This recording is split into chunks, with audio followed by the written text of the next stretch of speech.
আল্লাহ রাব্বুল আলামিন আমাদেরকে সৃষ্টি করেছেন, সৃষ্টি করার পরে জান্নাতে থাকতে দিয়েছেন। ওয়া কুলনা ইয়া আদাম উসকুন আনতা ওয়া যাওজুকাল জান্নাহ, আদম তুমি এবং তোমার স্ত্রী তোমরা জান্নাতে প্রবেশ করো, জান্নাতে থাকো, যেখানে মনে চায় সেখানে যাও, যা মনে চায় তা খাও, তবে ওয়ালা তাকরাবা হাযিহি শাজারা, আমার নির্দিষ্ট ওই সীমানা, ওই গাছটা হলো আমার সীমানা, ওই গাছটার ধারে কাছে তোমরা যাবে না, যাওয়ার অনুমতি নেই। পরবর্তীতে আল্লাহ রাব্বুল আলামিন আমাদেরকে জান্নাত থেকে বের করে দিয়েছেন, এটা আমরা সবাই জানি। ওয়া কুলনা হাবিতু মিনহা জামিআ, তোমরা সবাই আমার জান্নাত থেকে বের হয়ে যাও। বের হয়ে যাওয়ার হুকুম দেওয়ার সাথে সাথে আল্লাহ রাব্বুল আলামিন আশার বাণী শুনিয়ে দিয়েছেন যে তোমাদের কাছে আমার পক্ষ থেকে বিধান আসবে, আমার পক্ষ থেকে হুকুম আসবে, হেদায়েত আসবে। ফামান তাবিআ হুদায়া ফালা খাউফুন আলাইহিম ওয়ালা হুম ইয়াহজানুন, যে ব্যক্তি আমার হুকুম মানবে, আমার বিধানগুলো যে ব্যক্তি মানবে, যেভাবে আমি চলার জন্য বলছি সেভাবে চলবে, যেভাবে আমি করার জন্য বলছি সেভাবে করবে, তার কোনো ভয় নেই, তার কোনো পেরেশানি নেই, তার কোনো চিন্তা নেই, সে আবার তার আগের ঠিকানা জান্নাতে সে আবার ফিরে আসবে। আবার জান্নাতে কি ফিরে যাব আমরা। দুনিয়াতে আমাদেরকে থাকার জন্য আল্লাহ পাক প্রেরণ করেননি। আমি দুনিয়াতে এসেছি চিরস্থায়ীভাবে থাকবো না। আমার আপনার সামনে আমার আপনার বাবা ইন্তেকাল করেছে, আমরা দেখেছি। আমার বাবা তার বাবাকে, আমার দাদাকে ইন্তেকাল করতে দেখেছেন, তিনি তার দাদাকে ইন্তেকাল করতে দেখেছেন। আবার আমি আমার সহপাঠী অনেক ভাই বন্ধুকে ইন্তেকাল করতে দেখেছি। আমি যেদিন পৃথিবীতে এসেছিলাম সেদিন আমার সাথে আরো বহু মানুষ পৃথিবীতে এসেছে। জন্ম নিবন্ধনের যে ভলিউম আছে সেখানে গিয়ে যদি আমি আপনি অনুসন্ধান করি, তাহলে আমার আপনার যেই দিন নিবন্ধন রেজিস্টার করা হয়েছে সেদিন আমার আপনার মতন হাজার হাজার বনি আদম মানব সন্তানের রেজিস্টার হয়েছিল। এবার হিসাব করে দেখেন, ওই দিন যারা আসছিল তারা সবাই কিন্তু এখন পৃথিবীতে নাই, আমি আর আপনি আছি। তার মানে আমি আপনিও থাকবো না, চলে যাব। এখান থেকে আমার আপনার চলে যাওয়াটা শুরু হবে আলমে বারজাখ দিয়ে, কবর জগৎ। কবর জগতের পরে আমার আপনার শুরু হবে আলমে মাহশার, হাসর ময়দান। এরপরে আলমে আখিরাত, আখিরাতের জিন্দেগি শুরু হবে। যদি নেক আমল থাকে, আমল ভালো থাকে, ঈমানের সাথে যদি আল্লাহ পাক কবুল করেন জান্নাত, আর যদি বদনসিব হয়, দুর্ভাগা হয়, ঈমানের সাথে যদি মৃত্যু নসিব না হয়, তাহলে জাহান্নাম। এই যে আমাদের এই সফর, এই সফরের মধ্যে আল্লাহ পাকের যে গাইডলাইন, যে বিধান আল্লাহ পাক আমাকে আপনাকে দিয়েছে, এটা পালন করা, এটা অনুযায়ী চলা এবং এটাকে অমান্য করা, এটার বিপরীত চলা, উভয়টার ক্ষমতা, ইচ্ছা শক্তিটা আমার মধ্যেও আছে, আপনার মধ্যেও আছে। আমি ইচ্ছা করলে, মুয়াজ্জিন আযান দিবেন, যদি ইচ্ছা করে আমি মসজিদে যেতে পারি, কেউ আমাকে বাধা দিবে না। আবার যদি আমি ইচ্ছা করি মসজিদে না গিয়ে ঘরে বসেও থাকতে পারি। এই ক্ষমতাটা আল্লাহ পাক কুওয়াতুন নিয়্যা, যেটা নিয়তের ক্ষমতা, শক্তি, এই ক্ষমতাটা আল্লাহ পাক আমাকেও দিয়েছেন, আপনাকেও দিয়েছেন। এই যে আমরা ভালো কাজের উপরে কিভাবে নিজেকে প্রতিষ্ঠিত করব, ভালো কাজগুলাকে কিভাবে নিজের আদত বানায় নিব, ভালো কাজগুলাকে কিভাবে নিজের অভ্যাসে পরিণত করব, এটা করার জন্য, এটা হওয়ার জন্য উলামায়ে কেরাম, বুজুর্গানে দ্বীন, রাসূল করিম সাল্লাল্লাহু আলাইহি ওয়াসাল্লাম বিশেষ কিছু আমল দিয়ে গেছেন। কি দিয়ে গেছেন? আমল। এর মধ্যে একটা আমল হলো জিকির। একটা আমল হলো কি? জিকির। যে ব্যক্তি বেশি বেশি জিকির করে আল্লাহ পাকে, আল্লাহ পাক রব্বুল আলামিনের জিকির যে ব্যক্তি বেশি বেশি করবে, আল্লাহ পাক রব্বুল আলামিন তার দিলের মধ্যে ভালো কাজ করার প্রবণতা, ভালো কাজ করার ইচ্ছাকে বাড়াইয়া দিবেন। সুবহানাল্লাহ। শয়তান যখন দিলের মধ্যে বসে, ওয়াইজা যাকার আল্লাহ, আর বান্দা যখন আল্লাহ পাকের জিকির করে, আল্লাহ পাককে সব স্মরণ করে, শয়তান তখন দিল থেকে দূরে সরে যায়। আর এই যে এই কাজটা, জিকিরের কাজটা, ইসলাহের কাজটা, এটা সুফিয়ানে কেরাম, ওলামায়ে কেরামের মধ্যে যারা আহলে দিল, যাদের দিল জিন্দা, তারা যারা দিলকে বানাইছে, দিলের মধ্য থেকে যারা অহংকারকে দূরীভূত করে দিয়েছেন, দিল থেকে যারা হিংসাকে দূরীভূত করে দিয়েছেন, রিয়াকে দূরীভূত করে দিয়েছেন, দিলের মধ্যে আল্লাহ রাব্বুল আলামিনের ইশক ও মারিফাত, আল্লাহ পাকের ভালোবাসা, আল্লাহ পাকের ইরফান যখন দিলের মধ্যে বসে যায়, তখন আল্লাহ পাক রব্বুল আলামিন ভালো কাজগুলোকে তার অভ্যাসে পরিণত করে দেন। সুবহানাল্লাহ। আমরা আজকে একটা জিকির নিয়ে আলোচনা করব। عن سمرة بن جندب رضي الله تعالى عنه قال قال رسول الله صلى الله عليه وسلم أحب الكلام إلى الله أربع।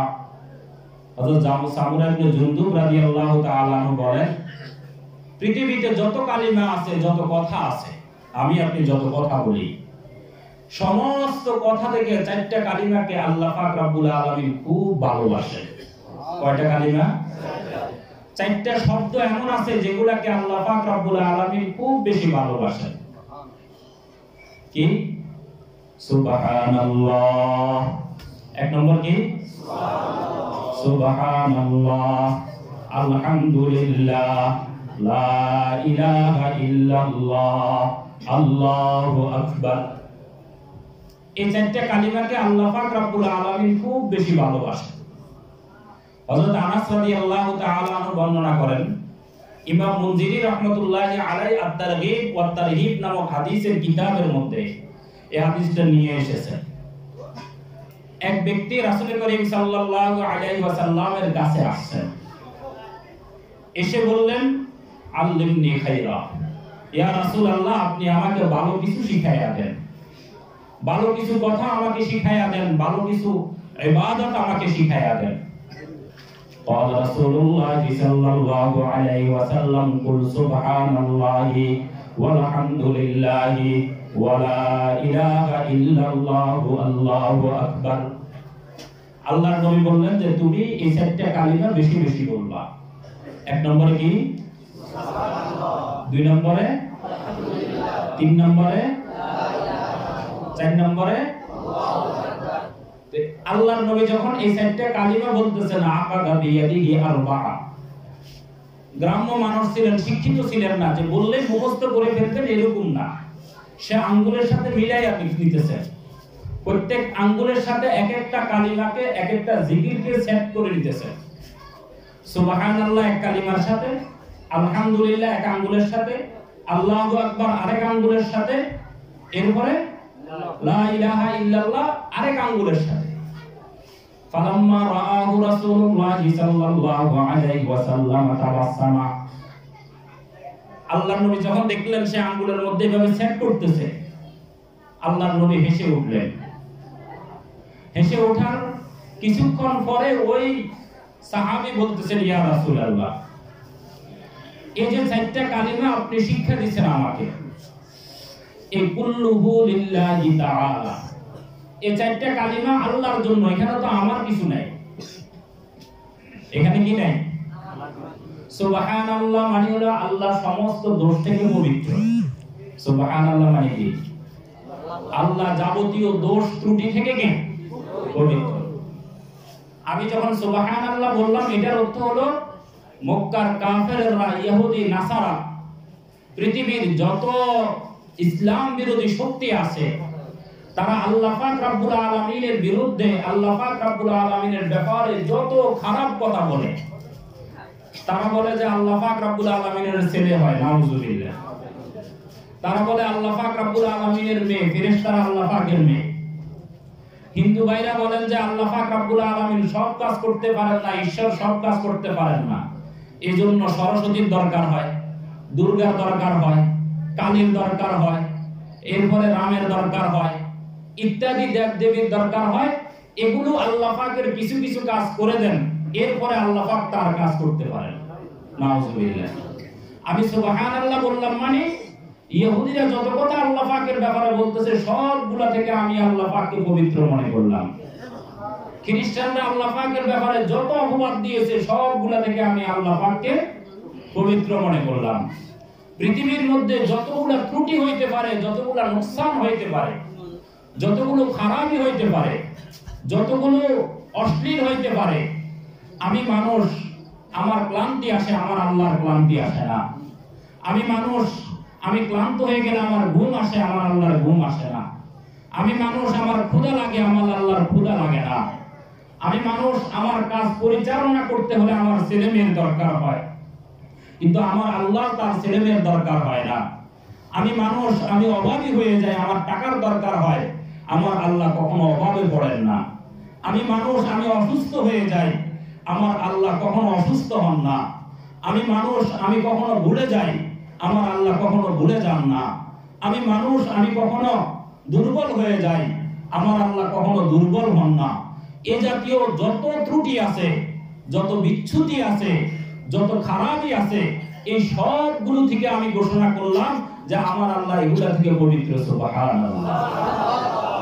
সুবহানাল্লাহ বলার অর্থ হলো, এবার আমি আপনি যখন সুবহানাল্লাহ বলবো, সুবহানাল্লাহ বলার সাথে সাথে কল্পনা করি, সুবহানাল্লাহ বলার সাথে সাথে দিমাগের মধ্যে বসায় আনি যে আমার আল্লাহ কোন ধরনের ত্রুটির সাথে আল্লাহর কোনো সম্পর্ক নাই, একেবারে কামালের সর্বোচ্চ তবকা, পূর্ণতার যততর স্তর হইতে পারে সবার পূর্ণ স্তরে আমার আল্লাহ। আলহামদুলিল্লাহ।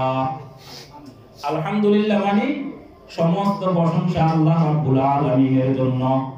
সমস্ত প্রশংসা আল্লাহ পাক রাব্বুল আলামিন আমাকে আপনাকে কি নিয়ামতের মধ্যে বসায় রাখছেন, কল্পনাও করতে পারবেন না। আমি ছোট্ট একটা দুইটা উদাহরণ দিই। আমরা পানি পান করি না? পানি প্রত্যেক মানুষ কমের মধ্যে প্রত্যেক দিন 2 লিটার করে পানি পান করে। কয় লিটার?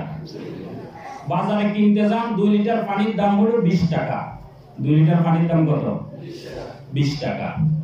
যদি 2 লিটার পানির দাম 40 টাকা, এক একটা লিটার হলো 20 টাকা করে, তাও এই কোম্পানিগুলো পানিগুলো বানায় না। সেই হিসাবে আমি আপনি প্রত্যেক মাসে 1200 টাকার পানি পান করতেছি কমের মধ্যে। 1200 টাকা, বছরে 14,600 টাকার পানি আমি আপনি পান করি। বাংলাদেশের পুরুষদের গড় আয়ু হলো 71 বছর। স্বাভাবিকভাবে 71 বছরে এক একটা মানুষ পুরুষ সে 10,36,000 টাকার পানি পান করে। কত লক্ষ টাকা? এবার তার গোসল করার পানি বাদ, গোসল করতে পানি লাগে, কাপড় ধুইতে পানি লাগে, বাথরুমে গেলে পরিষ্কার হওয়ার জন্য পানি লাগে, তার সবজির জন্য পানি লাগে। এই সবগুলোর টাকা যদি আমি আপনি আল্লাহকে দেয়া লাগতো তাহলে কত হাজার কোটি টাকা হইতো। এখানে অনেক মুরব্বীরা আছেন যাদের বয়স 70-71 বছর হয়ে গেছে। 71 বছর হয়ে গেছে, তার মানে হলো আপনি কমের মধ্যে 10,35,000 টাকার পানি ইতিমধ্যে পান করে ফেলছেন। 1 টাকা কি আল্লাহকে দিচ্ছেন? কথা বলেন, দিচ্ছেন?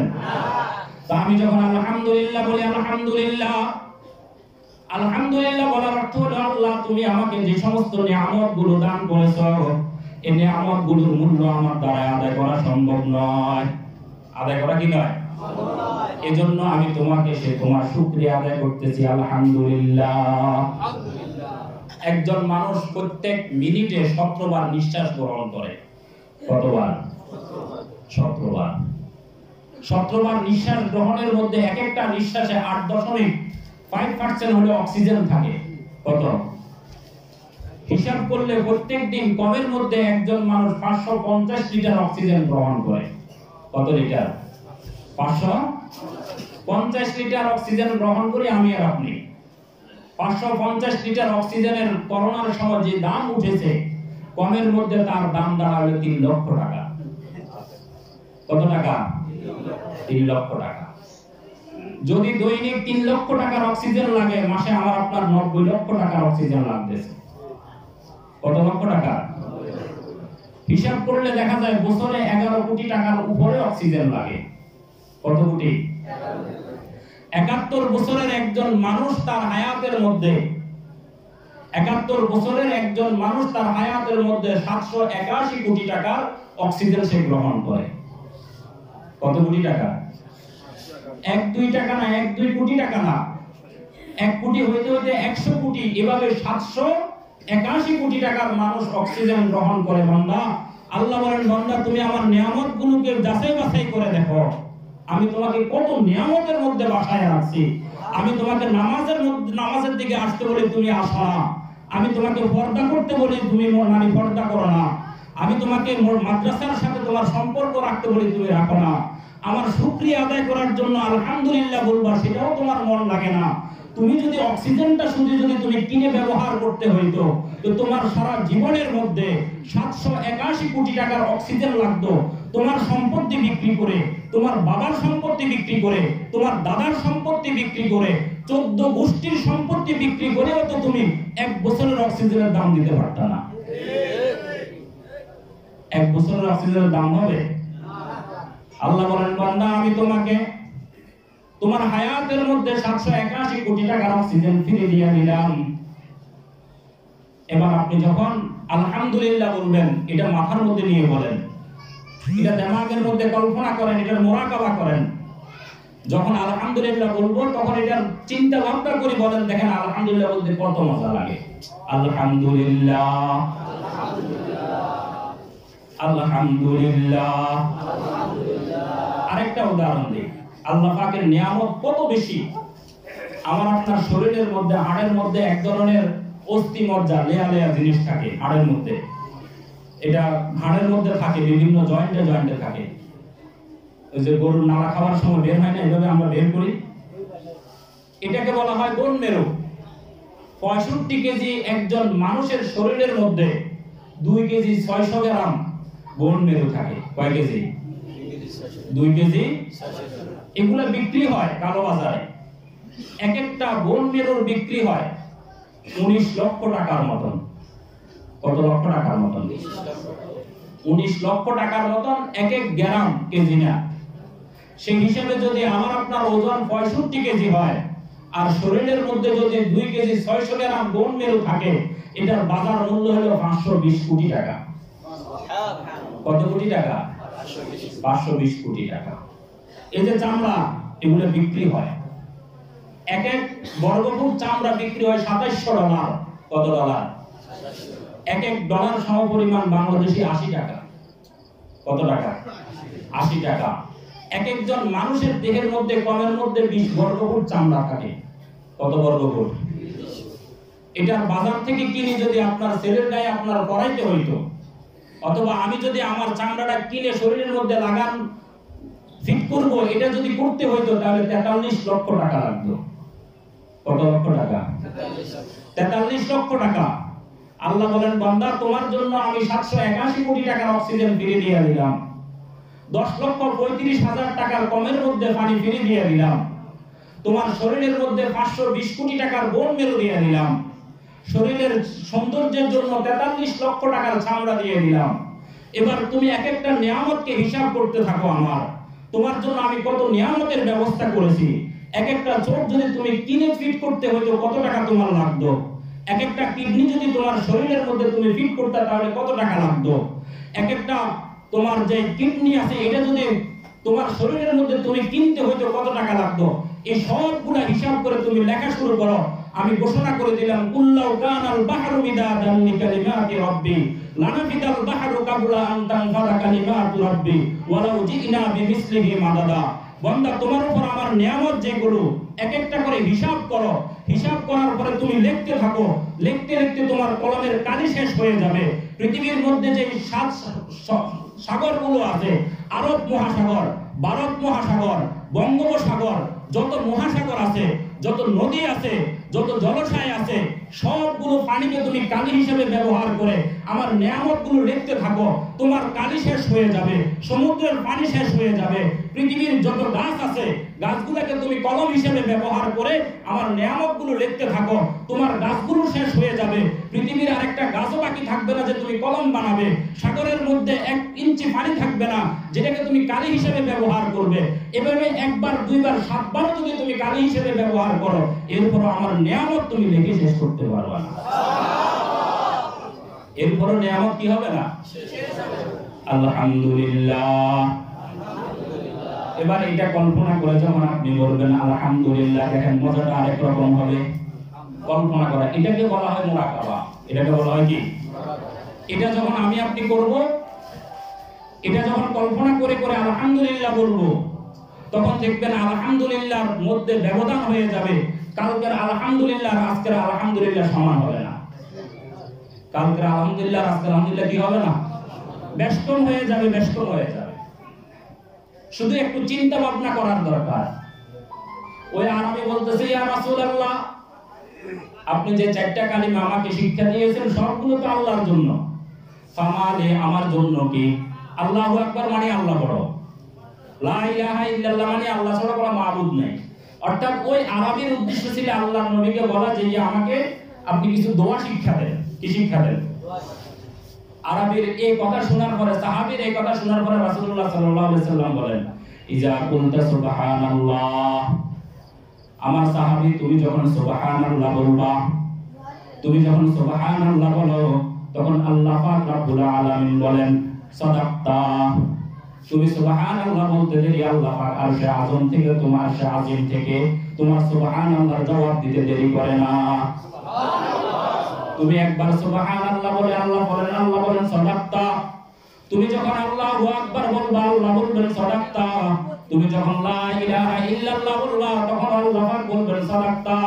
তুমি যখন আল্লাহু আকবার বলবা, তখন আল্লাহ পাক বলবেন সাদাক্তা। এরপরে সুম্মা তাকুলু আল্লাহুম্মা আরহামনি, তুমি আল্লাহ পাকের কাছে এবার হাত উঠাইয়া দোয়া করো, আল্লাহুম্মা আরহামনি, আল্লাহ তুমি আমার উপরে দয়া করো, আমার উপর রহম করো, আমার উপরে রহমত নাযিল করো।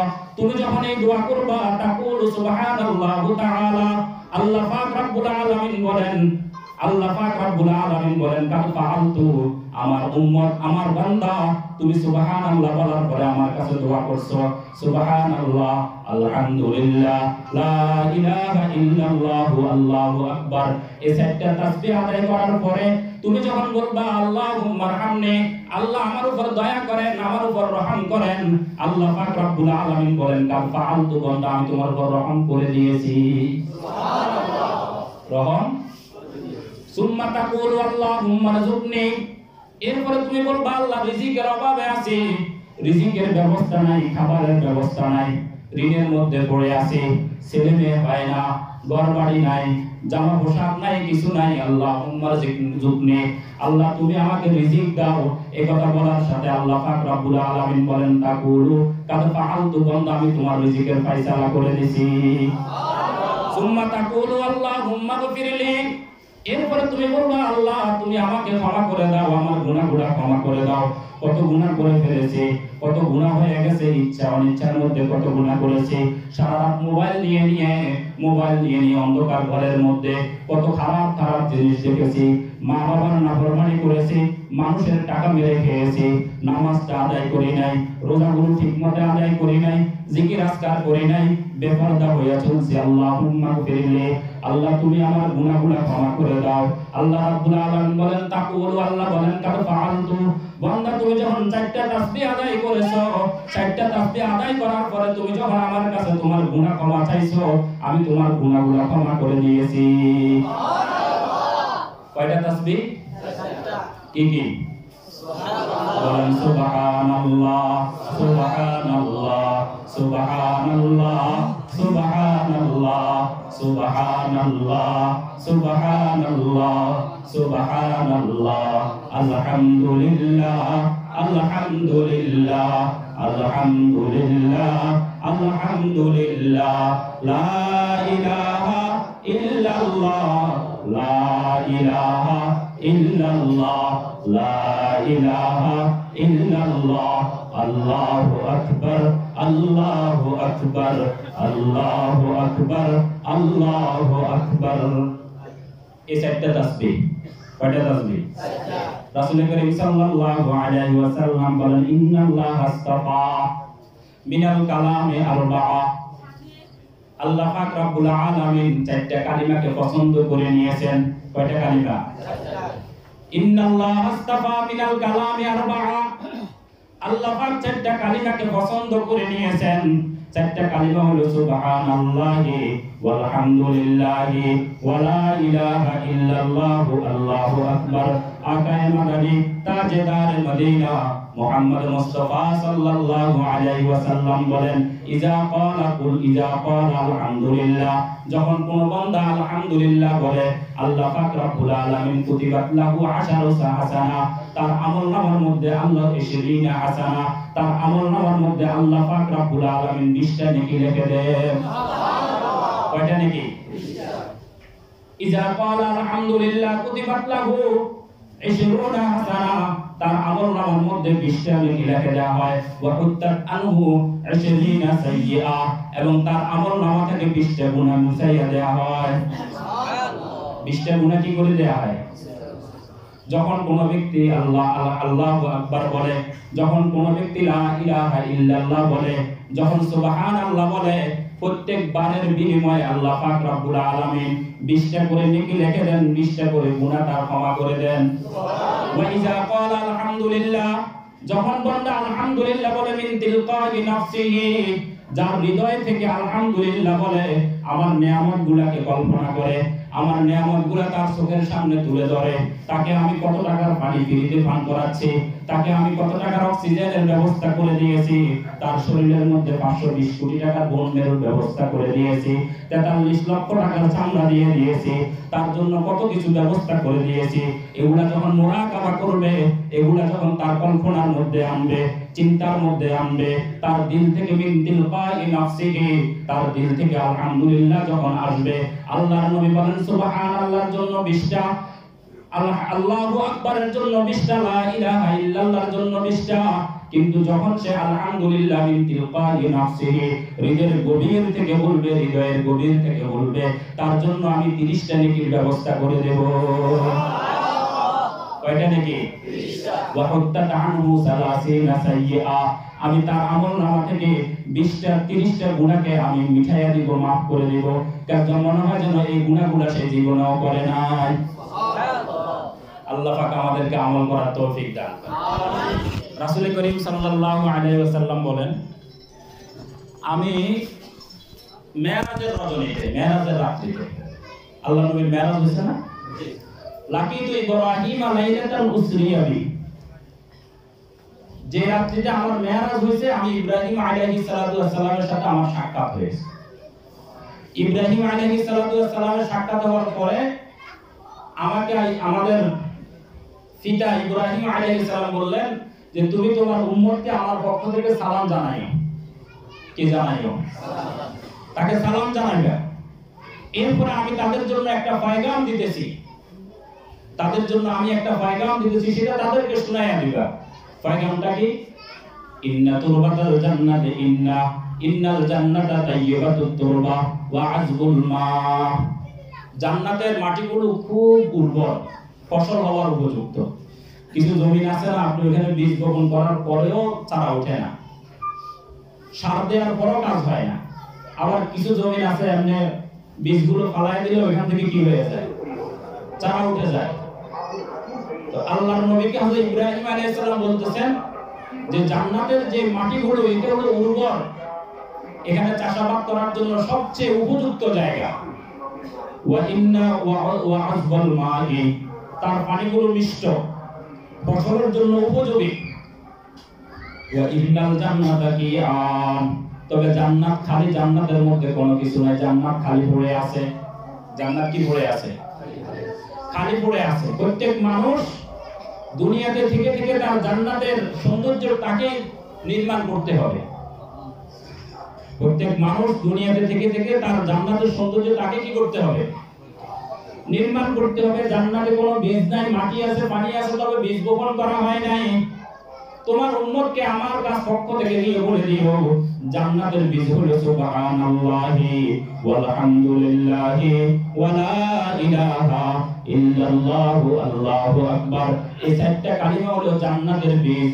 বান্দা যখন দুনিয়ার মধ্যে একবার এই চারটা কালিমা বলবে, সুবহানাল্লাহ ওয়াল হামদুলিল্লাহ ওয়া লা ইলাহা ইল্লাল্লাহু আল্লাহু আকবার, এই একটা কালিমা, এই চারটা কালিমা একবার সে দুনিয়াতে বললো, আর ওইদিকে জান্নাতের মধ্যে তার জন্য একটা গাছ বপন হয়ে গেল, গাছ উঠে গেল। সুবহানাল্লাহ। কয়টা কালিমা? চারটা কালিমা। কয়বার বললে? একবার বললে কয়টা গাছ উঠবে? দুই। জান্নাত কেমন হবে? জান্নাতটা আমার আপনার আমলের উপরে নির্ভর করবে। আমল সে জিंदगी बनती है, जन्नत भी जहन्नम भी, ये खाके अपनी फितरत में, ना नारी है ना नूरी। আমল দ্বারা জান্নাত নির্মাণ হয়, আমল দ্বারা জান্নাতের সৌন্দর্য বাড়ে, আমল দ্বারা জান্নাতের পজিশন বাড়ে, আমল দ্বারা জান্নাতের নাজ ও নিয়ামত বৃদ্ধি পাবে, আমল দ্বারা জান্নাতের সৌন্দর্য বৃদ্ধি পাবে। যে ব্যক্তি আমল করবে না তার জান্নাত খালি থাকবে। আমল সে জিंदगी बनती है, जन्नत भी जहन्नम भी, ये खाके अपनी फितरत में, ना नारी है ना नूरी। ইব্রাহিম আলাইহিস সালাতু ওয়াস সালাম বলেন, তোমার উম্মতকে বলে দিও জান্নাতের বীজ হলো কি জানি? জান্নাতের বীজ কি? বলেন, সবাই বলেন, জান্নাতের বীজ সুবহানাল্লাহ সুবহানাল্লাহ সুবহানাল্লাহ, আলহামদুলিল্লাহ আলহামদুলিল্লাহ, লা ইলাহা ইল্লাল্লাহ, আল্লাহু আকবার। এই তাসবিহগুলো পড়ার জন্য ওযু লাগে না। কি লাগে না? ওযু লাগে না। মসজিদে বসার দরকার পড়ে না। এখান থেকে মধুপুর বাজারে যাইতেছেন, যান না মধুপুর বাজারে? বাজার করার জন্য হাঁটেন কি দিয়ে? পা দিয়ে তো হাঁটেন। মুখ কি থাকে? খালি থাকে। মুখ কি থাকে? মুখের কোনো কাজ আছে? যদি কাউকে দেখেন তখন মুখ দিয়ে সালাম দেন, আসসালামু আলাইকুম ওয়া রাহমাতুল্লাহ। এছাড়া তো মুখটা কি অলস পড়ে আছে, এটার কোনো কাজ নাই। হাঁটতেছে তো পা।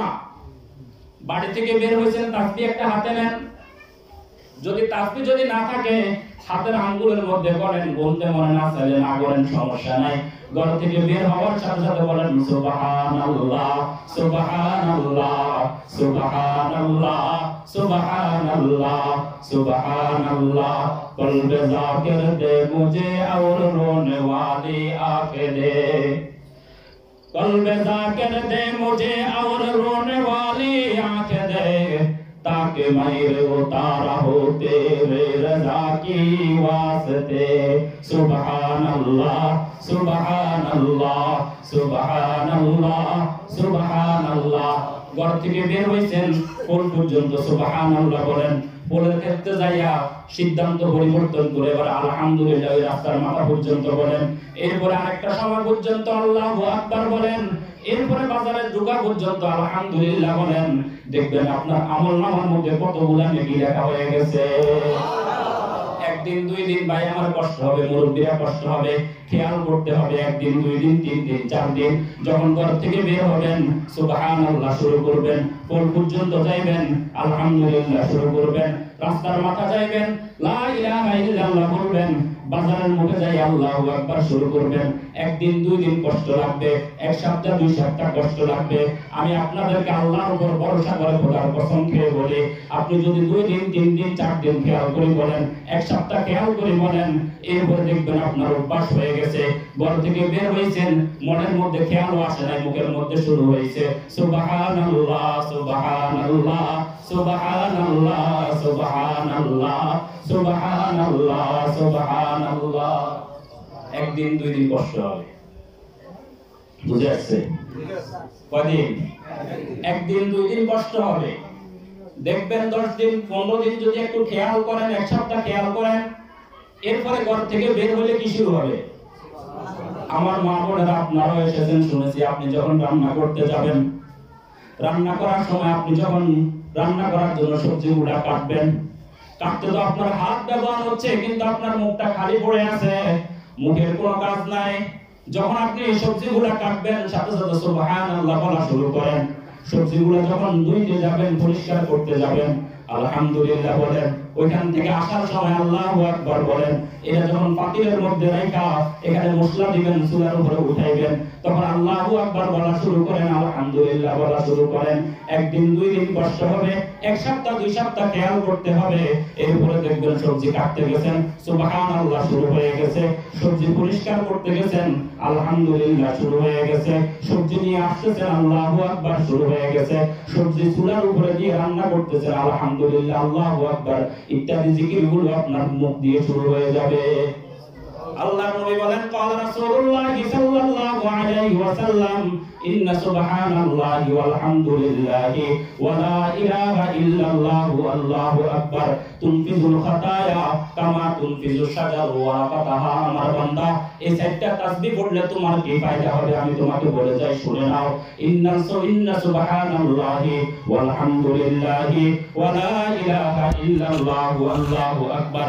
এই তাসবিহগুলো যখন বলবা, এই তাসবিহগুলো বলার সাথে সাথে তোমার আমলনামা থেকে গুনাহগুলো এমন ভাবে জোরে পড়তে থাকবে, তোমার আমলনামার মধ্যে গুনাহ থাকবে না। আমার উম্মত যেমনি ভাবে শীতের দিনে যখন গাছের পাতাগুলো শুকায়া যায়, গাছের পাতা যখন শুকায়া যায়, গাছকে যখন জোরে ধাক্কা দিবেন, গাছকে যখন নাড়া দিবেন, গাছের সবগুলো পাতা দেখবেন ঝরে নিচে পড়ে যাবে, একটা পাতাও আর গাছের মধ্যে থাকবে না।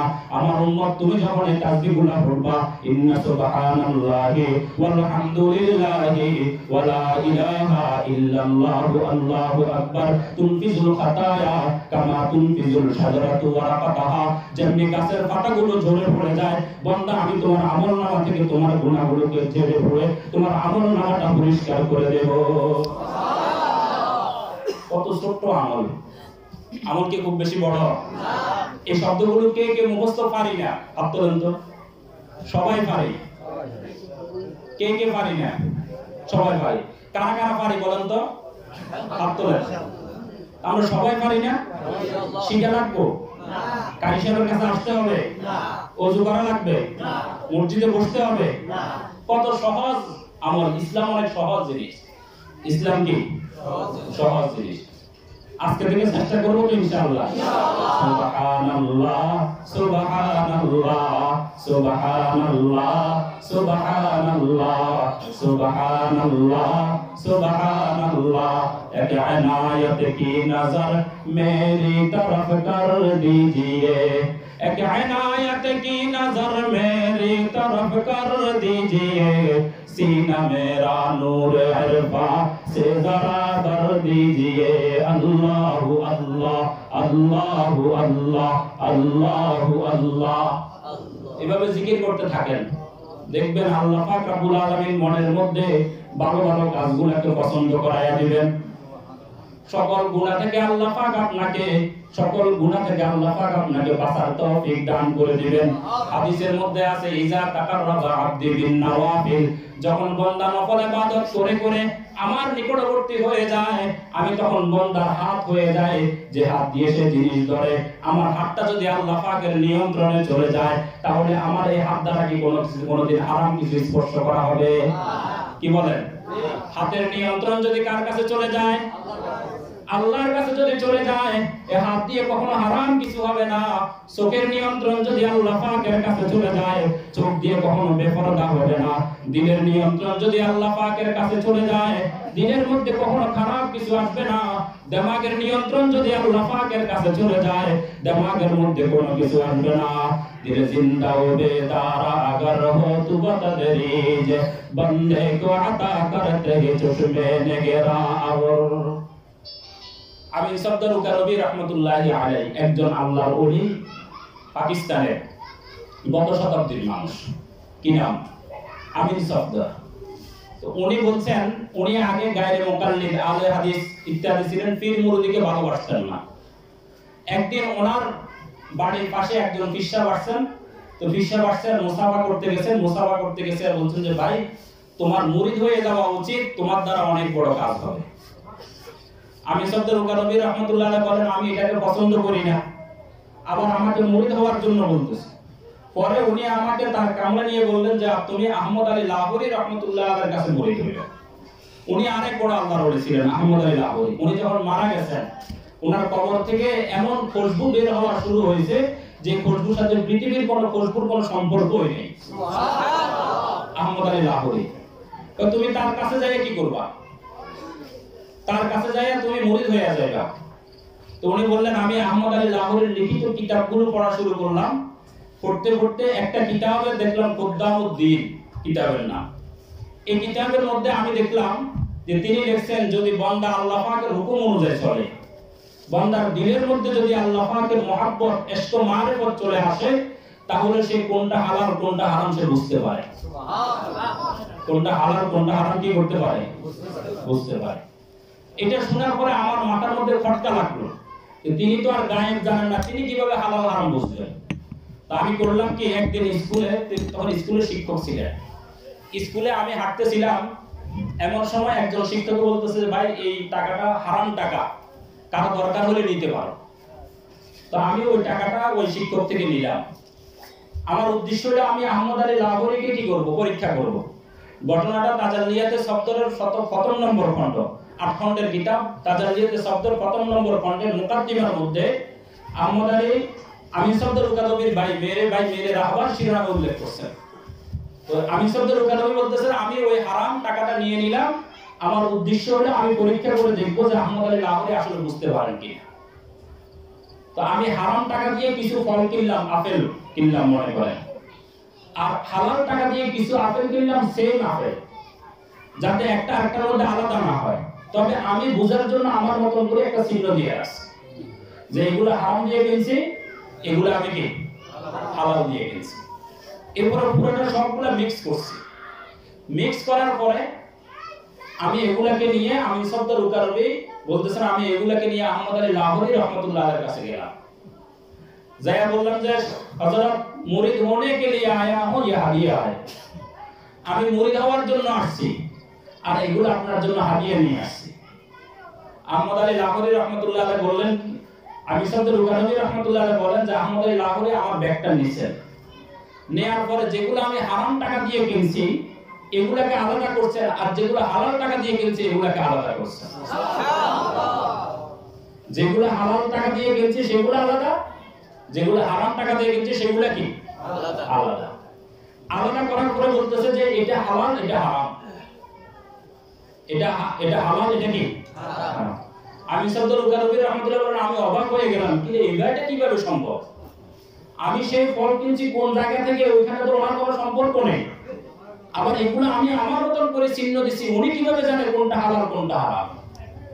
তো পরে ব্যাখ্যা বলতেছে যে আসলে এটা হলো কি, আল্লাহ পাক রব্বুল আলামিন যখন কাউকে ভালোবাসেন, আমি আপনাকে ভালোবাসি, তা আপনি যদি এখানে আগুন আছে, আগুনের মধ্যে আপনি পড়ে যাচ্ছেন, আমি পিছন দিক থেকে আপনাকে ধরবো না, বাঁচানোর চেষ্টা করবো না? আপনি বের হচ্ছেন, ওইখানে সাপ আছে, আমি জানি আপনি আমার বাবা, আপনি আমার ভাই, আমি মহব্বত করি, তা আমি আপনাকে বলবো যে ভাই সাপ আছে ওখানে যাইও না। একজন মানুষ তার শক্তি কতটুকু হইতে পারে, আমি সাধারণ মানুষ হইয়া যদি আরেকজন মানুষ আমার ভাইয়ের ক্ষতি যদি আমি না চাই, একজন বাবা যদি তার সন্তানের ক্ষতি যদি না চায়, মা যদি তার ছেলের ক্ষতি না চায়, দাদা যদি তার নাতিনের ক্ষতি না চায়, আল্লাহ রাব্বুল আলামিন, আল্লাহ পাক রাব্বুল আলামিন আমাদেরকে সৃষ্টি করেছেন। একজন মা তার সন্তানকে যত বেশি ভালোবাসে, আল্লাহ তার বান্দাকে তার চেয়েও বেশি ভালোবাসেন। দাদা তার নাতিকে যত ভালোবাসেন, আল্লাহ তার থেকেও বেশি ভালোবাসেন। ভাই তার ভাইকে যত ভালোবাসেন, আল্লাহ তার থেকেও বেশি ভালোবাসেন। পৃথিবীর ভালোবাসার যত নমুনা হইতে পারে, আল্লাহ পাকের ভালোবাসার কাছে এটা কিছুই না, এটা তুচ্ছ। তো আল্লাহ যাকে ভালোবাসেন তাকে কিভাবে আল্লাহ পাক হারাম খাইয়ে দিবেন? বুঝেন না কথা? तू हम गर्दन जे हुक्म दावर मफीज के गर्दन नफीसत जे हुक्म तुहीज के गर्दन नफीसत जे हुक्म तुहीज। शेख सादी रहमतुल्लाहि अलैहि বলেন, বান্দা তুমি আল্লাহ পাক রব্বুল আলামিনের সবগুলা হুকুম একটা একটা করে মানতে থাকো, আল্লাহ পাকের হুকুমগুলা মানো, তাহলে তোমার হুকুম আর পৃথিবীর কোনো কিছু অমান্য করবে না। তুমি আল্লাহ পাকের হুকুমগুলো মানো, আল্লাহ পাক দেখবা তোমার হুকুম পৃথিবীর কোনো কিছু অমান্য করবে না। সাহাবায়ে কেরাম জঙ্গলের মধ্যে গিয়েছেন, সেখানে বাঘ ভাল্লুক পড়ে আছে। বুলদানের আল্লাহ বালাজুরি রাহমাতুল্লাহি আলাইহি মুজামুল বুলদানের মধ্যে উল্লেখ করেন, সাহাবায়ে কেরামের একটা দল দাওয়াতের মিশন নিয়ে দক্ষিণ আফ্রিকা গেছেন। কোথায় গেছেন? দক্ষিণ আফ্রিকা গেছেন। দক্ষিণ আফ্রিকা যাওয়ার পরে মানুষদেরকে দাওয়াত দিতে চাইতেছেন। মানুষ বলল যে এখানে মানুষ কম, ওদিকে মানুষ বেশি আছে, তোমরা সেখানে যাও। সাহাবায়ে কেরাম সেদিকে যাওয়া শুরু করছেন। যাইতে যাইতে যত যান ততই জঙ্গল গভীর হয়ে যায়, যত যান ততই জঙ্গল গভীর হয়ে যায়। যাইতে যাইতে জঙ্গলের ভিতরে গেছেন, কোনো মানুষকে খুঁজে পান না। মানুষকে খুঁজে না পাওয়ার কারণে এবার বুঝছেন যে মানুষগুলো আমাদের সাথে ধোঁকা দিচ্ছে, আমাদের কি দিচ্ছে? ধোঁকা দিচ্ছে। ওই সাহাবায়ে কেরামের দলের মধ্যে আমাদের ছিলেন উকবা ইবনে নাফি। তিনি বললেন কি তিনি একটা ওসা জায়গার মধ্যে দাঁড়ায় গেলেন, ওসা একটা জায়গার মধ্যে দাঁড়ায় গিয়ে ভাষণ দেওয়া শুরু করলেন। ইয়া আইয়াতুহাস সিবা ওয়াল হাশারাত নাহনু আসহাবু রাসূলিল্লাহি সাল্লাল্লাহু আলাইহি ওয়াসাল্লাম নাহনু নাযিলুনা হুনা ফারতাহিলু আন্না فما وجدنا بعد ذلك قتلناه فحدثت بعده كرامة هائلة لم يرى مثله في مشهد حيث لم يرى مثله في مشهد التاريخ আল্লামা বালাজুরি রাহমাতুল্লাহি আলাইহি দেখেন উকবা ইবনে নাফি যখন এই ভাষণ দিয়েছেন ইয়া আইয়াতুহাস সিবা ওয়াল হাশারাত, বনের চতুষ্পদ জন্তু তোমরা কান খুলে রাখো শোনো, বনের বাঘগুলো তোমরা শোনো, বনের সিংহ তোমাদেরকে আমি বলে তোমরা শোনো, বনের ভাল্লুকগুলো তোমরা শোনো, যত হিংস্র প্রাণী আছে তোমরা সবগুলো শোনো। নাহনু আসহাবু রাসূলিল্লাহি সাল্লাল্লাহু আলাইহি ওয়াসাল্লাম, আমি রাসূল করিম সাল্লাল্লাহু আলাইহি ওয়াসাল্লামের সাহাবী।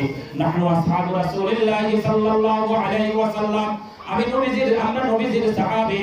ফারতা নাহনু নাযিরুনা হিনা, উনা এই জঙ্গলের মধ্যে আমরা বসবাস করব, জঙ্গলের মধ্যে আমরা থাকব, জঙ্গলের মধ্যে আমরা খাবো। ফারতাহিলু আন্না, তোমরা এই জঙ্গল থেকে বের হয়ে যাও।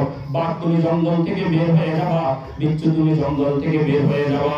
সিংহ তোমার জঙ্গলের মধ্যে থাকার অনুমতি নাই, বিচ্ছু তোমার জঙ্গলের মধ্যে থাকার অনুমতি নাই, ভাল্লুক তোমার জঙ্গলের মধ্যে থাকার অনুমতি নাই। ফারতাহিলু আন্না, জঙ্গল ছেড়ে চলে যাবা। ফামা ওয়াজাদনা বা'দা যালিকা কাতালনাহু, আমাদের নির্দিষ্ট সময়ের পরে যদি কোনো বাঘ ভাল্লুক জঙ্গলের মধ্যে থাকে,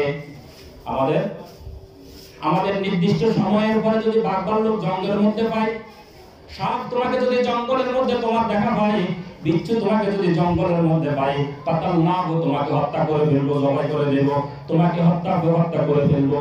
আল্লামা বালাজুরি রাহমাতুল্লাহি আলাইহি বুলদানুল মুজামুল বুলদানের মধ্যে লেখেন ফাহাদাসাত বা'দাহু কারামাতুন হাইলা, উকবা ইবনে নাফি এই ভাষণ দেওয়ার পরে আশ্চর্য একটা ঘটনা ঘটেছে। লাম ইউরা মিসলাহু ফি মাশহাদিত তারিখি, ইতিহাসে এমন কোন ঘটনা ঘটে নাই। হযরত আদম আলাইহিস সালাতু ওয়াস সালাম থেকে নিয়ে হযরত মুহাম্মদ মুস্তাফা সাল্লাল্লাহু আলাইহি ওয়াসাল্লাম পর্যন্ত কোন নবীর উম্মতের মধ্যে এমন ঘটনা ঘটেনি। হযরত ইব্রাহিমের আমলে হয় নাই, হযরত ইউসুফ আলাইহিস সালাতু ওয়াস সালামের আমলের মধ্যে হয় নাই, কোন নবীর মধ্যে হয় নাই। ফাহাদাসাত বা'দাহু কারামাতুন হাইলা লাম ইউরা মিসলাহু ফি মাশহাদিত তারিখি, ইতিহাসে এমন কোন ঘটনা ঘটে নাই। ঘটনা হইল কি, বাঘের বাচ্চা নিয়ে জঙ্গল থেকে বের হওয়া শুরু হয়েছে, সাপের বাচ্চা নিয়ে জঙ্গল থেকে বের হওয়া শুরু হয়েছে, এইভাবে এক একটা হিংস্র প্রাণী জঙ্গল থেকে বের হওয়া শুরু হয়েছে। সাহাবায়ে কেরাম সেখানে বসবাস করছেন।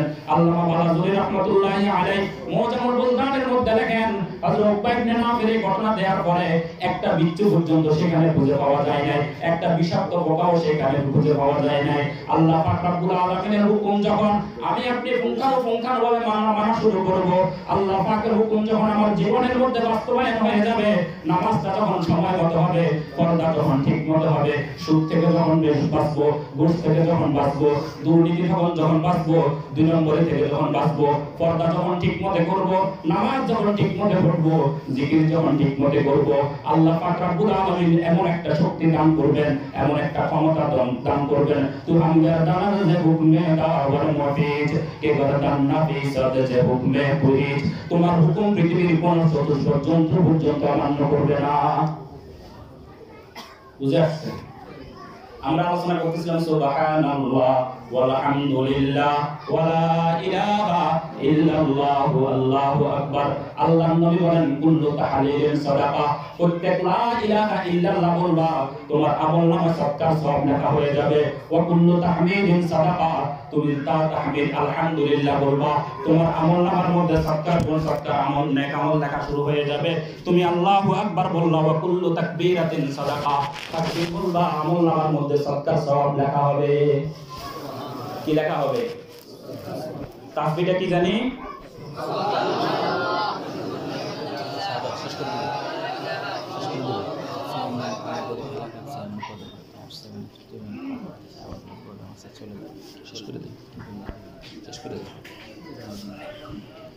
আল্লাহ পাক রব্বুল আলামিনের দরবারে দোয়া করে যে আল্লাহ পাক আমাদেরকে এগুলোর উপর আমল করার তৌফিক দান করেন।